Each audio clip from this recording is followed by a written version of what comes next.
Vamos a seguir. Bueno, además está decir la morfología del huevo, del quiste, perdón, las características son 4 núcleos, y obviamente que si podríamos ver en heces frescas que tendríamos que tratar de ubicar en un paciente que está con la infección activa, el fosfoito tiene esta forma. Bueno, vamos a seguir pasando. Sin antes de mostrarles, esta es una fotografía de una materia fecal, la cual se ha preparado solamente con solución fisiológica. Y ustedes pueden ver que tendríamos que mover el micrómetro para revisar la tendencia de los 4 quistes, ¿no? De los 4 núcleos, perdón. O sea, lo máximo que puede tener un quiste de ameba histolítica son 4 núcleos. Hay que, en materia fecal o en diagnóstico laboratorial, hay que diferenciarla de otras amebas, y en principal de una comensal, esa profita que tenemos en el intestino, que es la ameba coli, que tiene más de 4 núcleos, perdón, y suele llegar a tener 8 núcleos en su quiste. Bueno, el ciclo biológico, ya les he explicado, además que es importante que hay que tener en cuenta, y siempre les vuelvo a reiterar, tenemos aquí la D, que es la parte diagnóstica, ¿sí? Y la I, que es la parte infectante, ¿no? Pueden ver de que el quiste tanto es diagnóstico como la fase del ciclo biológico de esta ameba, también infectante, ¿no? Y aquí tenemos las localizaciones extraintestinales donde puede localizarse la entoameba, ¿no? Entonces, de ahí es la importancia de un diagnóstico precoz en ciertos individuos para evitar que en una segunda etapa pues haya la migración de esta ameba con localización extrapulmonar, extraintestinal, y obviamente que conlleve a complicaciones en el paciente. ¿Qué consideraciones vamos a tener cuando hagamos una muestra de grupo parasitológico? O ustedes más que todo como médicos, ¿no? Que toda su clínica indica de que este paciente puede ser objeto de una parasitosis por entoameba histolítica. Entonces, la primera premisa es que el hecho de que una muestra sea negativa no asegura que ese paciente no esté infectado, ¿sí? Ustedes saben que muchas de las parasitosis se va a deber a el número de parásitos, además que la eliminación de los parásitos también no es de forma regular. En algunos hay tiempos donde hay un cese de eliminación de quistes y todo eso, entonces podemos pensar en que puede estar cursando por esta situación. Por tanto, la recomendación es practicar exámenes periódicos o seriados interdiarios, ¿no? O sea, hoy recoges la muestra, mañana no, pasado mañana sí, o ampliar el número de días de recolección de la muestra. Un examen en fresco, cuando sospechamos y la muestra es mucosanguinolenta, ¿sí? Vamos a buscar en inicio los trofozoitos, después vamos a buscar también la presencia de leucocitos o de sangre, y si no podemos verificar, necesitaríamos también de este fresco hacer un extendido y, bueno, teñir, ¿no? Con cualquiera de las tinciones, generalmente con flúor o con eosina, ¿no? Para visualizar y de pronto, por las características morfológicas bajo tinción, pues podamos identificar a la ameba. También, como les decía, en pacientes generalmente los inmunocomprometidos, este parásito puede ser muy agresivo. Entonces, si hay una clínica que va a llevar a un posible diagnóstico clínico y necesitamos la confirmación a través del laboratorio, no nos tenemos que conformar con el examen en fresco, con un coproparasitológico seriado, sino que muchas veces se recurren a métodos más complejos que no son de mucha utilidad, o sea, que no son muy solicitados en realidad por el médico para parásitos como es el cultivo, ¿no? Entonces, en casos de esta situación del paciente, que por sí ya tenga una condición desfavorable, pues tenemos que agotar todas las medidas para que se dé con un diagnóstico y se pueda tratar, ¿no? Aunque ustedes saben, el tratamiento es efectivo, ¿no? Antiparasitarios del orden de los imidazoles, ¿no? Entonces, que por la clínica uno puede también optar por un tratamiento y obviamente hacer un seguimiento post-tratamiento después de un mes. ¿Cómo se va a colectar la muestra? Eso, ¿sí? Siempre para materia fecal, frasco boca ancha. Para amebas, cuando vamos a ver cualquier examen en fresco, sin conservante, ¿sí? Y en este caso, para amebas hemos dicho parte sanguinenta y mucosa. La otra recomendación al diagnóstico de ameba histolítica es que la muestra sea procesada de manera casi inmediata de emitir, ¿no? Para obviamente observar su parte vegetativa, los trofozoitos, ¿no? Sabemos que todo microorganismo, o sea, organismo que vive dentro de nosotros, muchas veces las condiciones externas, pues incrementa el oxígeno, la temperatura y los hace mucho más susceptibles a eh, morir, ¿no? Entonces, hay que pensar en que esa es la condición óptima. Por ahí que nos traen una muestra que no sé, ha llegado una hora después, 2 horas después de emitida, casi va a ser imposible, por ahí que podemos confundir con restos o con otra situación y podemos dar un examen, o sea, un resultado de falso negativo, aunque el individuo esté parasitado. Entonces, siempre en este caso en particular, cuando viene la orden para el diagnóstico, pues que sean lo mejor, lo antes trasladar al laboratorio, ¿no?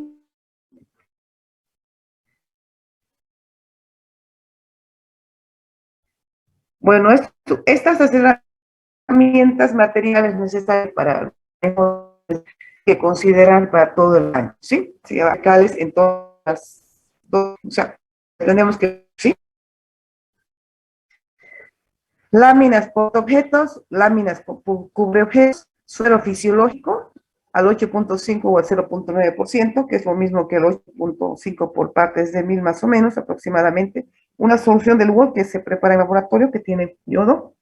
Mondadiente con un extremo plano que va a servir para homogenizar la muestra con el diluyente, ya sea el Lugol o la solución fisiológica que vamos a usar para prepararla. ¿Qué método para este caso de las entomebas histolíticas? ¿Sí?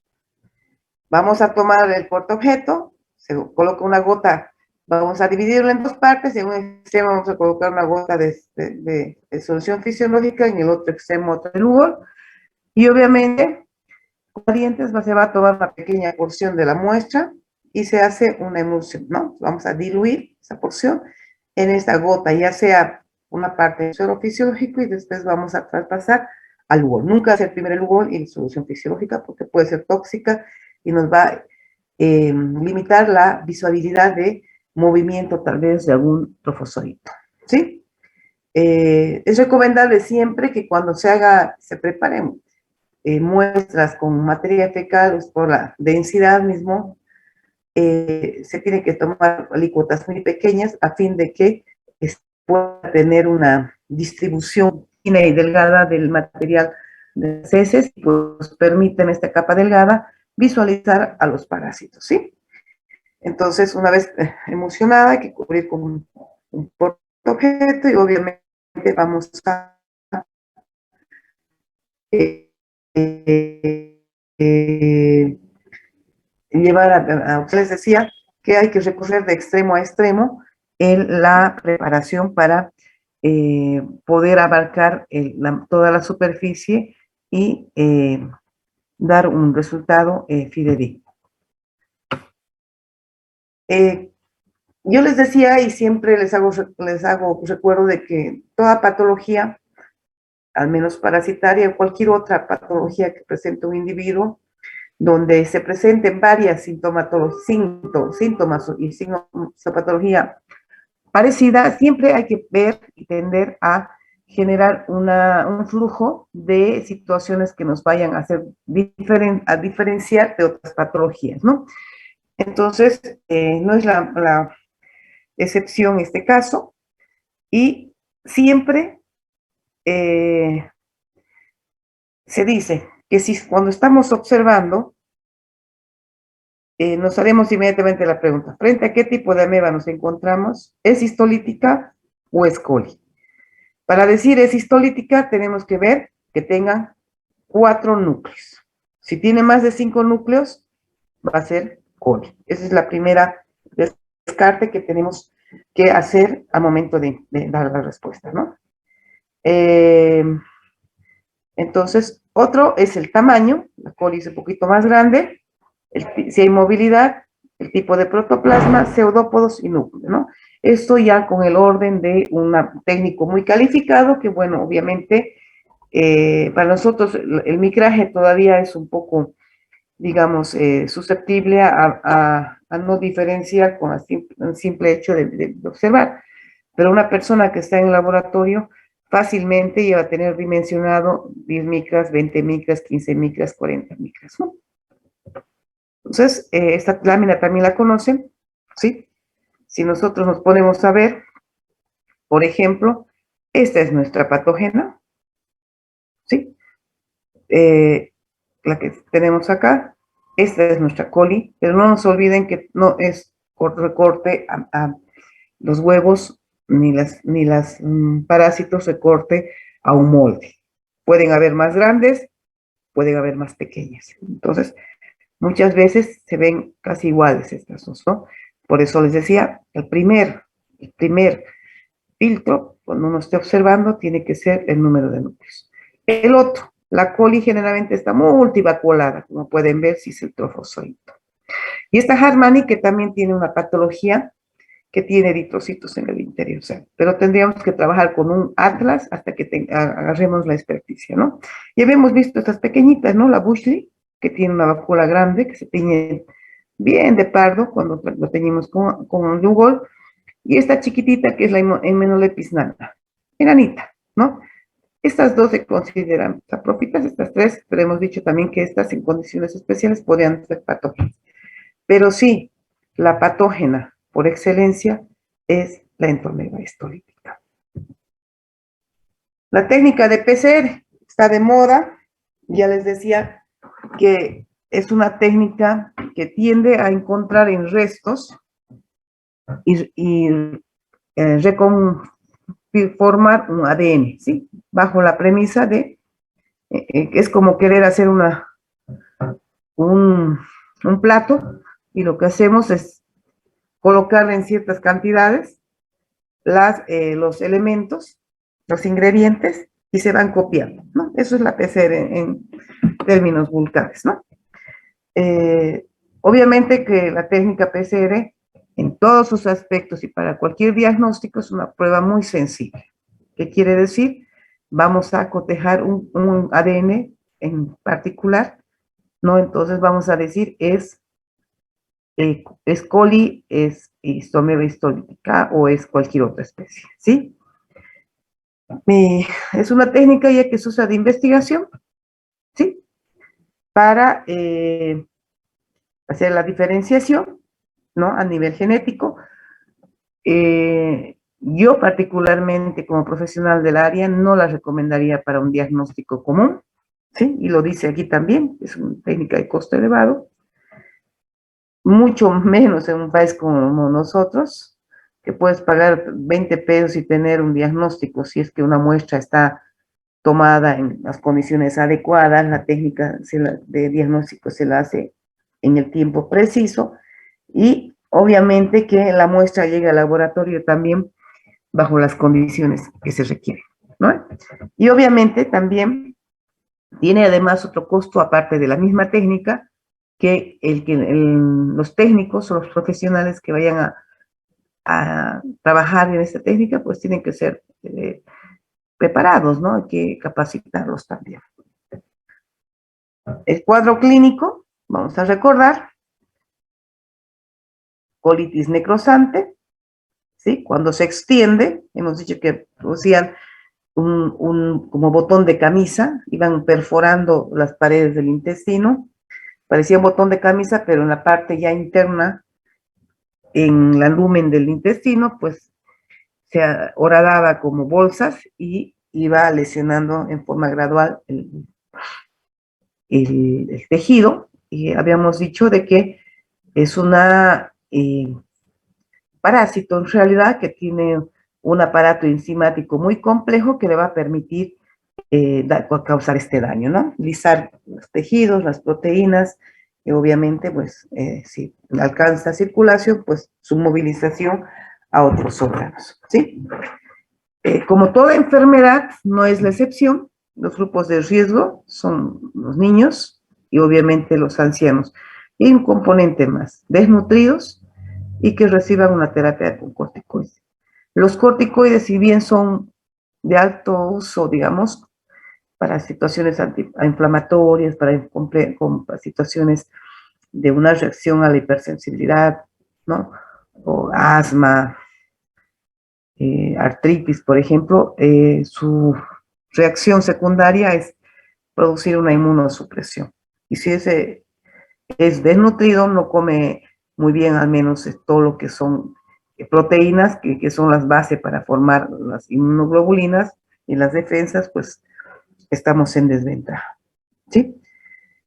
Por tanta inflamación, ¿no? Por el daño, va a haber tal vez una obstrucción por estrechez del intestino. Les decía que hay una fístula rectovaginal, es muy dolorosa, megacolon tóxico, ulceraciones perianales, perforación intestinal e incluso una peritonitis, shock y deceso, ¿sí? Obviamente, con peritonitis sabemos el riesgo por el vaciamiento del contenido intestinal. Imagínense la cantidad de flora que tenemos ahí, que ingrese a un espacio estéril. Bueno, las consecuencias son letales, ¿no? Y aquí también se ha visto, se describe en la literatura de que, al igual que, por ejemplo, una salmonela, una salmonellosis, puede cursar también con una etapa con diarrea, con dolor abdominal y otro con periodo de constipación. Entonces ahí tendremos que averiguar, por ejemplo, un diagnóstico diferencial, porque en cierto momento ambas van a cursar con esta intermitencia, ¿no? Ya les decía, disentería y dolor abdominal es lo característico. En otros casos, lo característico es el moco abundante sanguinolento. Y sí, se puede hacer una toma de tejido, de sacar un muestreo de las paredes intestinales. Obviamente que los trofozoitos van a estar adheridos a la pared intestinal, ¿sí? Y como les decía, úlceras en forma de botella o de botón de camisa, ¿no? Ojal de botón de camisa, que son características. La porción del colon, del intestino grueso, perdón, es el colon ascendente y ya les decía, raramente va a producir fiebre, ¿no? Hay disentería, pujo, dolor, pero raramente se va a manifestar con fiebre. Aquí he encontrado un cuadrito muy, muy interesante para mí, me ha agradado mucho y por eso lo he colocado, donde nos permite en ambas situaciones hacer una diferenciación desde el orden clínico para estas dos condiciones, ¿sí? Uno, la disentería mediana versus, que es netamente origen de un parásito, netamente de una disentería bacilar que puede tener múltiples agentes etiológicos, ¿sí? Que son la Shigella, Salmonella, Campylobacter jejuni, la Escherichia coli, enteroinvasiva y enterohemorrágica, porque hay varias subespecies, diríamos ahí, y la Yersinia enterocolítica, ¿no? Son varias especies de bacterias de diferentes géneros que van a producir un síndrome que es la disentería basilar. Y la vamos a definir cuando en cultivo pues vayamos a tipificar uno de ellos, ¿no? En cambio, la disentería amebiana es típica de la entomeba histolítica, aunque en algunos casos los otros tipos de bacterias, de amebas, van a producir una condición similar, pero no con la gravedad que produce la entomeba histolítica. Vamos a ir viendo, su presentación es de inicio gradual, ¿sí? De a poco, el dolorcito, la diarrea, que va evolucionando. Sin embargo, cuando es basilar, es súbita, de 24 a 72 horas tras la ingestión del microorganismo. 3 días a lo mucho, o al otro día, ¿sí? En el adulto no suele cursar con síntomas de deshidratación ni fiebre, pero en los niños sí. Y en cambio, las basilares siempre van a casi cursar con fiebre y además hay una deshidratación, pero masiva, ¿no? Que si no se controla, pues pueden generar muchas complicaciones, ¿no? Imagínense con más de 30 deposiciones al día podrían llegar. Si no se controla esa hidratación, pues el individuo puede llegar a morir, ¿sí?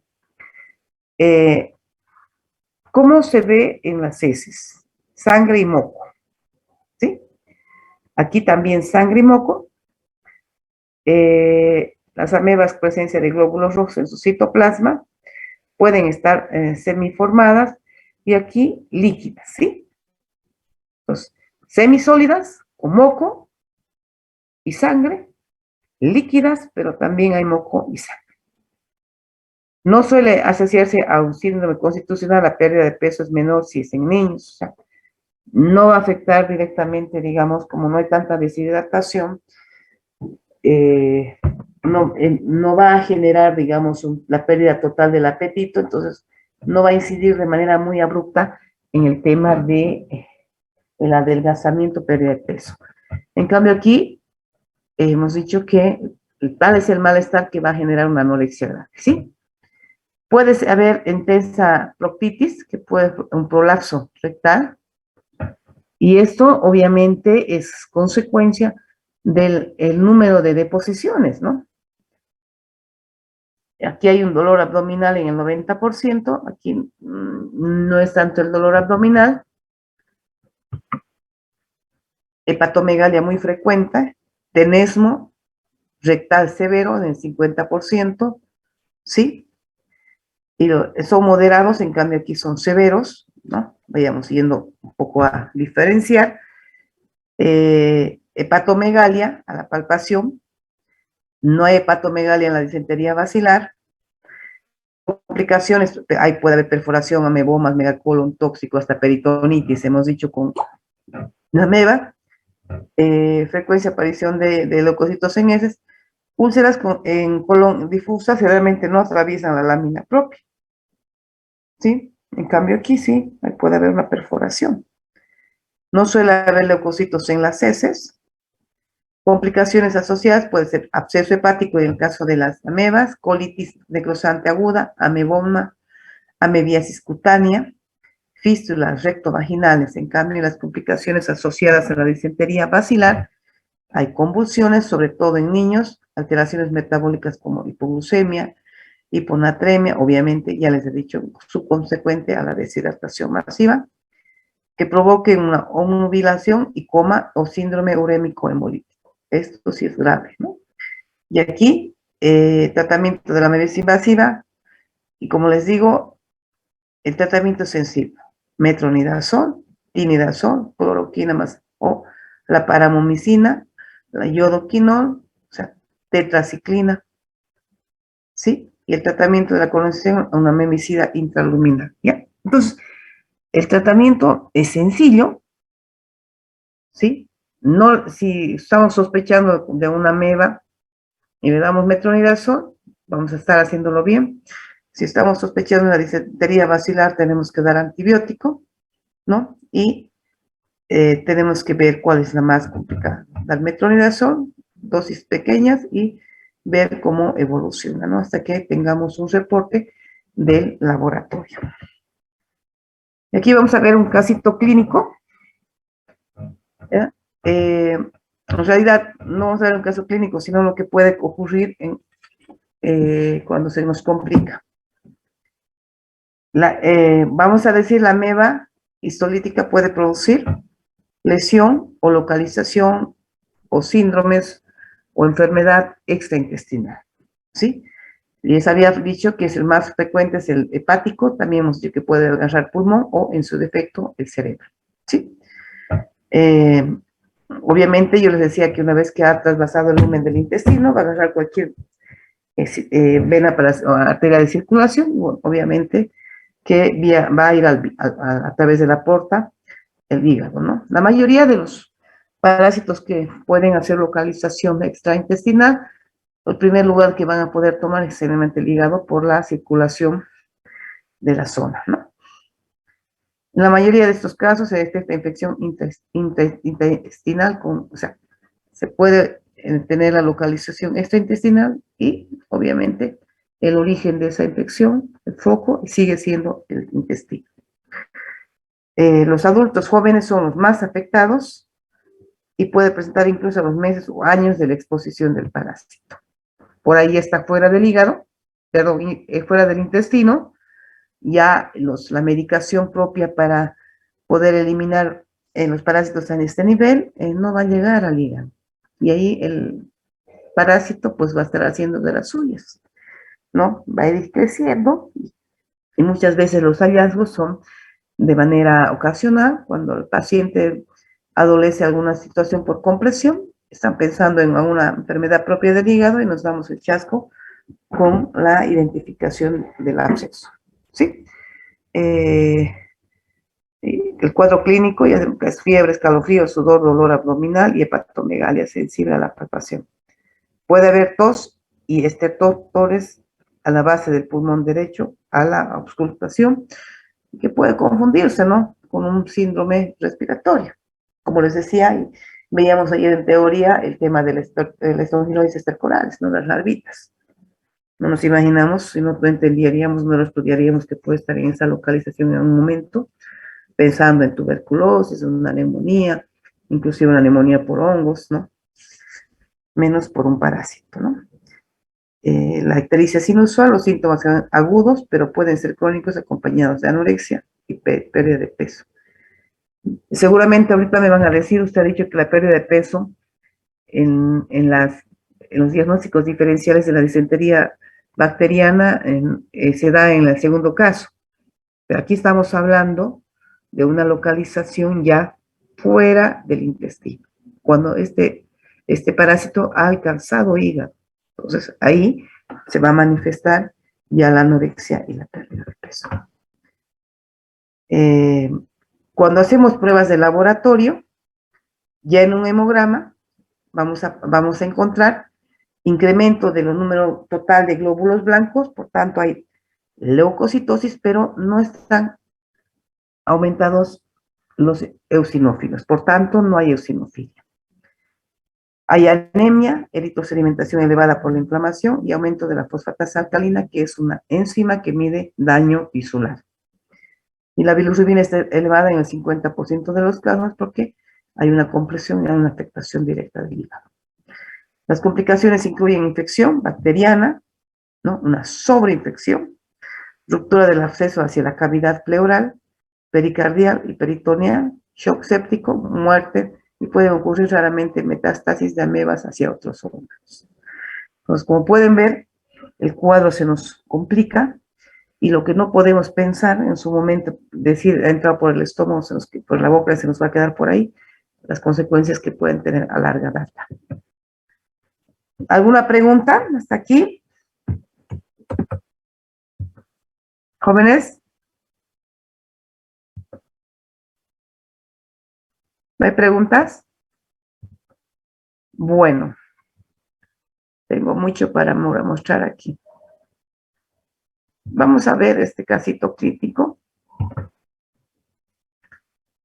Ya en teoría hemos visto todo lo que es protozoarios, estamos ya en la parte de nematodos y en realidad por muchos motivos personales, estado delicada, también algunos netamente institucionales, no hemos tenido hasta ahora la capacidad de ingresar al laboratorio y presentar además estos casos clínicos.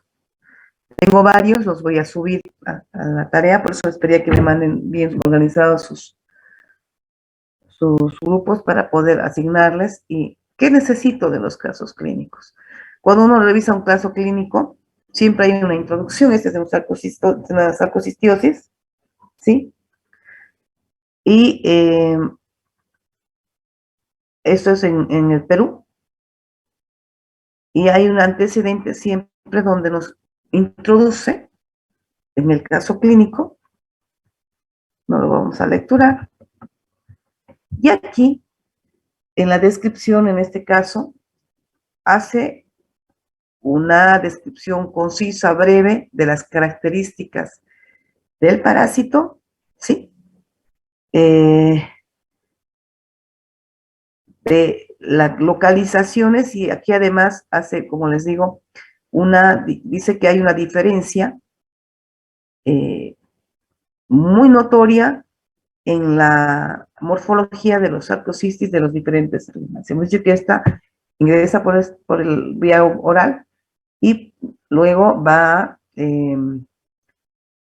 migrar a una localización en los quistes ¿no? En músculo, ¿no? Entonces, eso es diferente. Y vamos a ir viendo, aquí hay, miren, cientos de casos, cientos de especies de sarcocistis, no sé cuántos hay, miren, son cientos, habla del ciclo de vida, pero sí, muy didáctico.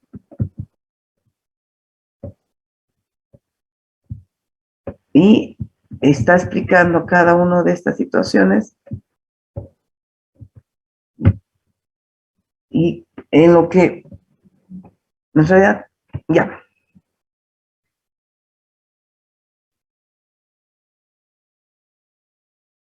El caso de la sarcocistosis muscular se va a dar en el hospedero intermediario, ¿sí? Hemos dicho que no cumple todo su ciclo, ¿sí? Los que han disertado dicen, esta parásito lo expuesto de esa manera. Entonces, en la carne, por observación directa, ¿no? Cuando ya se ha localizado en carne, en músculo, al igual que el cisticerco de las tenias, ¿no? Y lo interesante que en esta revisión bibliográfica no se conoce profilaxis o tratamiento para la sarcocistosis intestinal, son limitadas de corta duración y asintomáticas.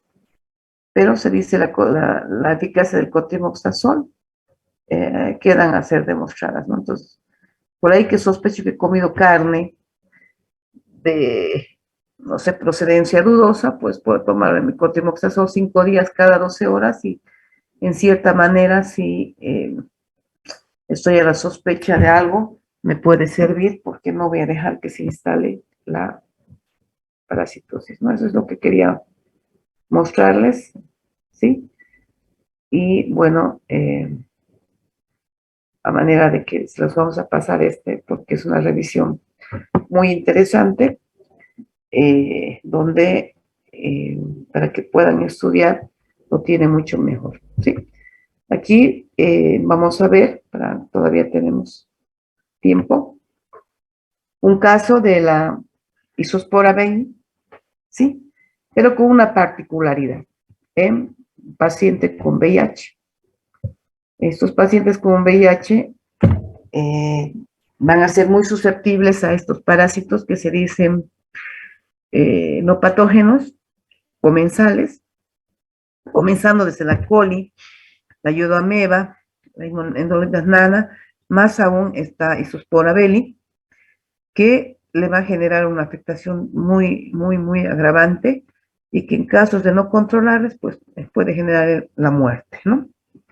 Entonces, no voy a pasarles, ¿no?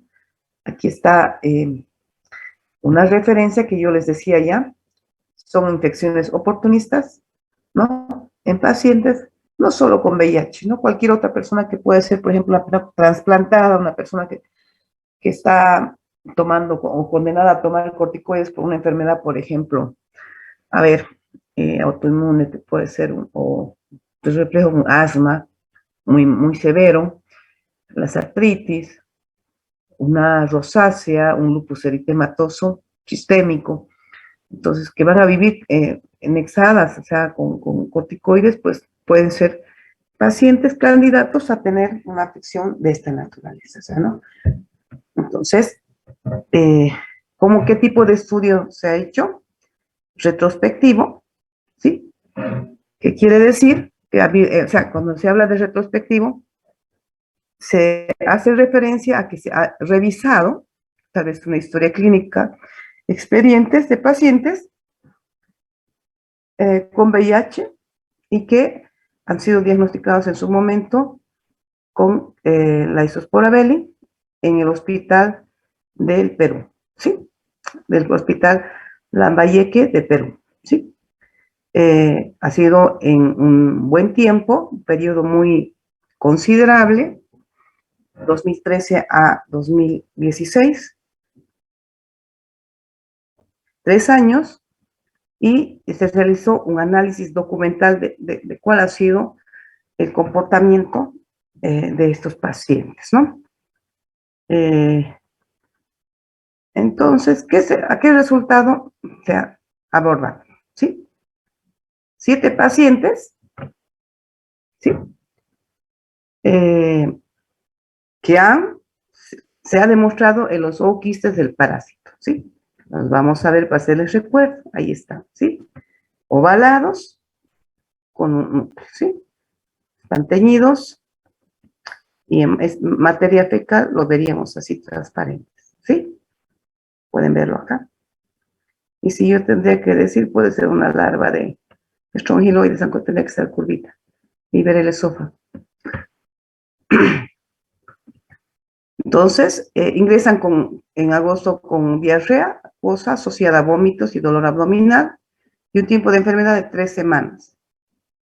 Sí, muy flaquito él, 41 kilos, parámetros hematológicos y signos vitales normales, no había una afectación aparte de la diarrea. Obviamente el primer tratamiento ha sido rehidratación para restituir la volemia y cotrimoxazol, vía oral más ciprofloxacino, 400 miligramos endovenoso, ¿sí?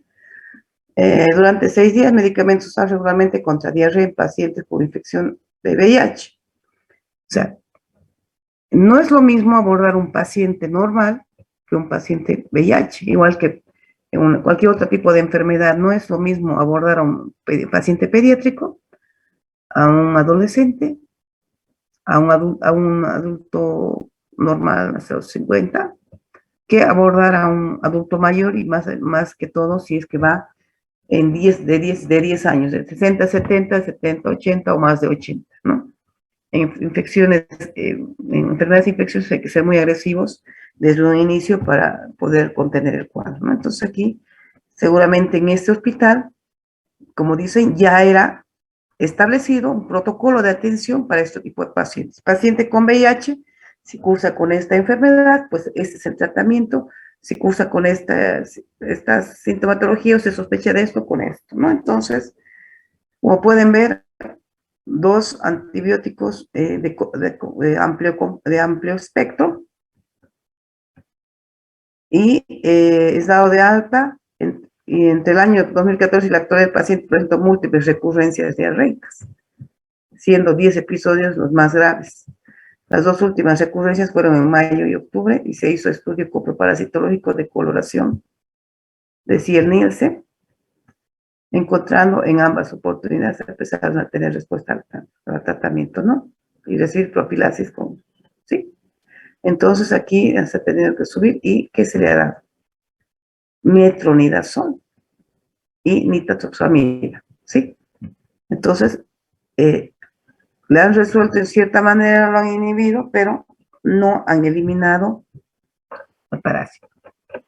Lo mismo, otro caso, también de 26 años, profilaxis de cotrimoxina en tratamiento para tuberculosis. Ya el pobre con otra enfermedad que hace estragos con la persona con VIH, la tuberculosis. Igual con diarrea febril, con ligera palidez, su presión arterial poco baja, sistólica, signos vitales casi normales, peso 36 kilos, imagínense, hemograma normal, recibió en el último mes medio, había perdido 10 kilos de peso. Recibió metronidazol endovenosa para tratamiento de la diarrea y en el copro parasitológico también se ha visto, ¿no? Entonces, eso es lo que podemos ver y aquí hay un cuadro que no necesariamente vamos a analizarlo, pero se ve el número de casos, son 7 casos, y todo lo que se ha hecho y si tenían otra enfermedad que estaban cursando, aparte obviamente del SIDA, ¿no? Entonces, los casos, no vamos a revisarlos, pero, ¿qué se dice? En el presente estudio presentan 7 casos de pacientes con VIH y diarrea de Beli. Habría que ver, sería interesante decir, hubiera sido interesante ver cuántos pacientes con VIH ellos tenían, ¿no? ¿Cuál sería el número para ver de ese total qué porcentaje ha cursado con una enfermedad de este tipo? ¿Sí? Entonces, eso quería mostrarles, ¿no? Y aquí un resumen, obviamente, y bueno, mi voz ya está apagándose. Ahora, voy a aprovechar este caso. ¿Se acuerda que habíamos hecho un cuadrito en laboratorio para ver el tema de cuál sería la figura del análisis de los casos clínicos, que es la parte de la práctica que tendremos que hacer y discutirlos en un momento, ¿no? En clases, tal pronto, ¿no? Voy a buscarlo aquí porque le he sacado la foto, pero no he subido para que, cuál sería el modelo de el resumen que ustedes vayan a hacer en un caso clínico. ¿Se acuerda que habíamos ya visto la pizarra, pero lo voy a armar con de evaluación? Lo tengo. Tito, por favor.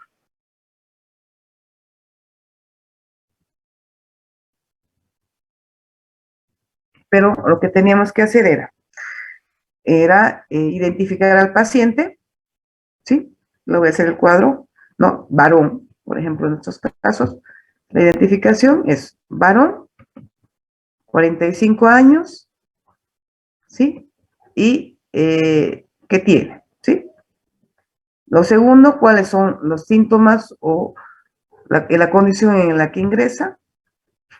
Lo tercero, qué pruebas se han hecho, qué valoración ha hecho el médico. Lo cuarto, cuáles son los resultados de la prueba. Y obviamente el paso siguiente va a ser cuáles han sido el diagnóstico, ¿sí? Y obviamente el tratamiento. Yo voy a hacer el cuadro y no sé si gustan, yo les puedo pasar los casos clínicos asignados, que creo que va a ser lo conveniente, y ustedes van a hacer ese cuadro y lo van a subir al Moodle como tarea. O en su defecto voy a darles el parásito y ustedes van a buscar 2 casos clínicos y voy a asignarles por eso a cada grupo casos clínicos, o sea, parásitos diferentes para que vayan colgando y subiendo a su plataforma. ¿Sí? No sé si tienen aquí, tengo varios en mi pantalla, tengo balantidiasis, histolítica, ya de esos, varios que habíamos trabajado el año pasado. Entonces, quedamos en eso y ahora, por favor, les voy a pedir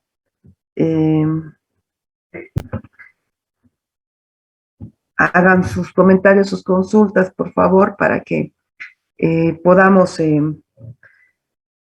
mm,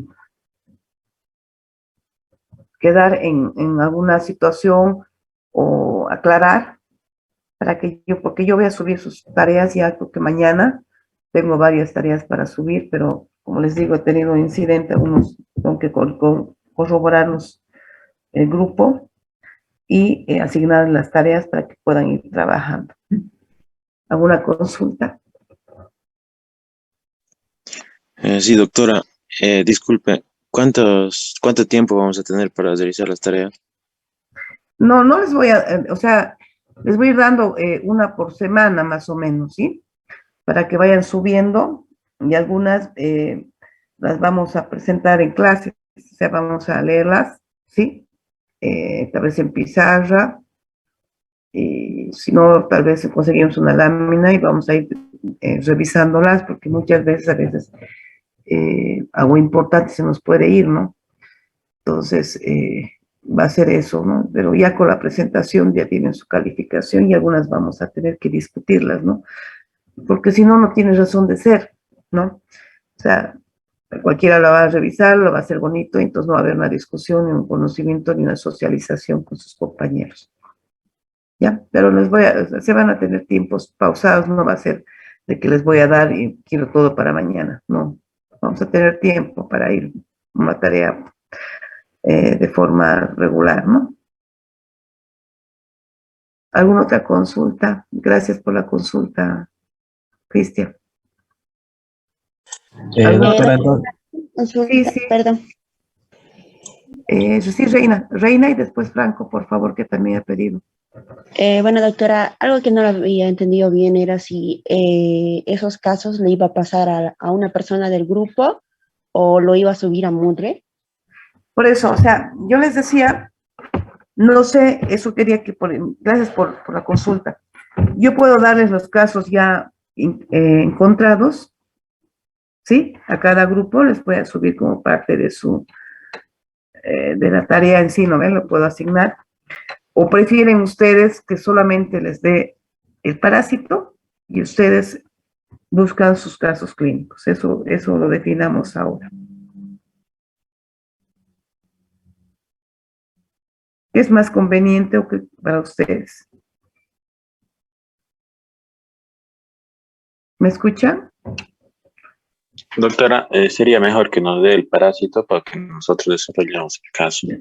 Meta. O, si es que mis compañeros están de acuerdo igual. Mejor. Bueno, gracias, Leonardo. Entonces vamos a hacerlo así, ¿ya? ¿Alguna otra consulta? Ya me están pasando, corroborando los nombres. Aquí en América ya tenía su número, su grupo. No sé quién, el otro grupo, por favor, les pido que me lo hagan llegar esta tarde para que yo pueda trabajar y asignarles las tareas, porque hay otros cuadritos comparativos que quiero que vayan llenando para que sea su cuadro, digamos, de resumen de estudio también, ¿no? Entonces, por esta situación que yo no sé si me presentó que tenían dos grupos y me faltaban, ahora quiero que me corroboren para subir. El grupo de América sí lo tengo bien registrado, América, gracias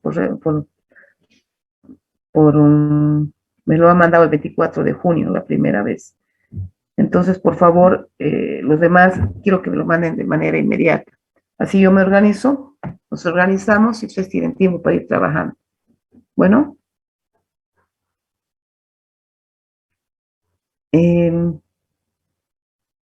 Espero entonces para que me lo puedan pasar. Voy a estar aquí a la espera para poder cargar al Moodle y ustedes más tarde puedan ir viendo y revisando algunas tareas que están ya para subirlas, ¿no? Ya están hechas y solamente necesito subir y asignar a los grupos. Porque lo van a presentar en grupos. Si de subirlo ahorita tendrían que presentar de manera individual y hemos dicho que es demasiado moroso. ¿Sí? Entonces, por favor, los que faltan, de manera inmediata, por favor, vuelvan a pasar sus grupos, creo que los tienen ahí. Como les digo, como no los tengo todos identificados, de pronto por ahí he archivado su chat y tengo miles de números, tendré que revisar. Ya tengo otro grupo acá, de Carolina Fernanda Valdés. y Leonardo Hoyos, ¿está bien? No sé, otro, por favor, para que, como les digo, yo los voy archivando y no sé, hay unos que no los puedo ubicar. ¿Mm?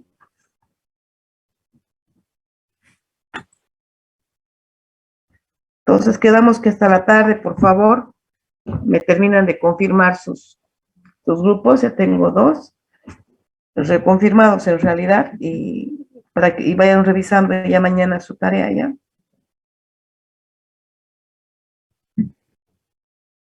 ¿Están de acuerdo?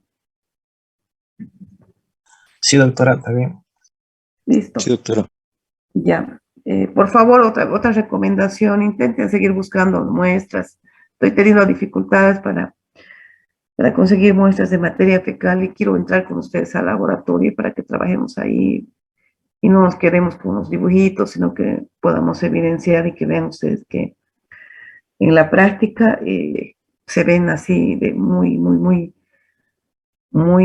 casi igualitos que los que vemos en la fotografía, ¿no? Pero que lo podamos palpar, que seamos nosotros los que preparemos inclusive las muestras y todo ello, ¿sí? Ayúdenme por favor con ello, ¿sí? Rogaría. Así vamos a facilitarnos el trabajo. Está un poco complicado la ubicación de las muestras. Seguramente me están escuchando un poco, no sé, mi voz está ojalá que no me esté enfermando con COVID, porque aquí mi familia no se están así, no han hecho. Porque ahí vamos a estar más fregados. ¿Ya? Entonces, nada más pueden aprovechar este tiempito que les queda de la clase. Y, por favor, entonces, espero. Ahorita no voy a salirme me voy a entrar al Moodle para justamente trabajar con todo esto. Y lo podamos ver ya. Gracias y buenas tardes. Recording Hasta luego, stopped. Hasta Hasta luego, luego. doctora. Hasta luego. Hasta luego, doctora. ¿Sí? ¿Sí? Sí, Tengo una América. duda, más o menos cuándo vamos a asistir ya al laboratorio. Yo tengo un familiar que trabaja en un centro de salud en el campo, entonces me contó que tiene, o sea, varias muestras casi de todo, entonces si es que tenemos una fecha exacta en la que vayamos, así para que yo pueda, o sea, ya me los Pero, pueda traer, lo que porque puede yo hacer, tengo lo que ahorita. puede hacer América es conseguirse un poquitito de formol, y le echa una gotita, o sea, mitad de formol, mitad de agüita, y le echa encima de los frasquitos, y así vamos a conservar. Ya, sí, Y ya puede tengo unos en mi cuarto, ya me da buscarse una miedo dormir con cajita y ellos. guardarlas ahí, a Ya, buen bueno. recuerdo. Sí, Reina puede hablar. Doctora, una consulta. Las tareas que no, o sea, del parásito que nos va a dar va a ser grupal, ¿no ve? O Sí, por individual. eso, no, es grupal, por eso mismo les estoy pidiendo, por favor, que me vuelvan a pasar, así yo les voy dando los parásitos y les voy poniendo fechas, ¿ya? Ya les voy a cargar los parásitos para tales fechas, porque es, digamos, en realidad, ¿cuál es la finalidad de la parasitología clínica? Bueno, es bueno que ustedes sepan reconocer en laboratorio. Pero en realidad, como su rol de médicos, lo que tendrían que ver es saber qué pedir para diagnosticar una parasitosis y evaluar signo-sintomatología. Al abordar un caso clínico, uno va generando, ¿qué le digo? El abordaje a un paciente con ciertos síntomas, ¿sí? Generales o particulares. Entonces, uno aborda este caso clínico y te va quedando ese conocimiento, podríamos decir, al momento de tu vida profesional, decir, no me acuerdo que podía ser esto. Si es con VIH, puede ser esto. Si es una persona de campo, puede ser esto. Si es que vive en una localidad donde no hay agua, no hay manejo de excretas, pues lo primero que tengo que pensar es en parasitosis. Y de acuerdo a los síntomas, cuáles de esos múltiples parásitos podría tratarse para ir ya generando un diagnóstico. Esa es la finalidad o realidad, ¿no? Generar la capacidad de ustedes de ser críticos al momento de abordar un paciente, indexar, como les decía, su condición social y también las condiciones epidemiológicas, ¿no? Si hay viajes, ¿no? Porque en algunas parasitosis necesariamente tienen que ir a ciertas zonas para poderlas adquirir. Entonces es importante consultar también ellos, ¿no? Si ha habido viajes y todo eso. ¿Alguna otra consulta, por favor? Estoy presta para... Doctora, disculpe una pregunta, no la escuché muy bien. Mi grupo ya lo tiene anotado para que lo envíe. Sí, ya me han pasado. Bueno, doctora. O sea, como les digo, me han debido pasar y les estoy aceptando que en un momento dado seguramente se me ha ido o borrado o se ha archivado y tengo muchos números ahí. Tengo ya del grupo de América Aguirre, su grupo también Hoyos, y por favor los otros grupos, creo que son 2 más, puedan hacer llegar en el transcurso de la tarde, por favor, les solicito encarecidamente para que podamos organizarnos. Y a la señorita América, por favor, igual pueda ir copiando las muestritas y podemos entrar un día también a prepararlas y a tenerlas no en materia fecal, sino ya concentradas también, que nos favorecería, ¿sí? Y a todos ayúdenos a buscar para que podamos tener la mayor cantidad de especímenes y podamos tener ese momento de poder experimentar, de observarlos, ¿no? Sí. ¿Alguna otra acotación, consulta, comentario? Bueno, entonces nos vemos mañana, porque creo que todos pasan clases conmigo, otra vez por el Zoom, por favor. Seamos puntuales y nos vemos mañana. ¿Sí? Hasta luego. Hasta luego. Hasta luego, doctora. Hasta luego.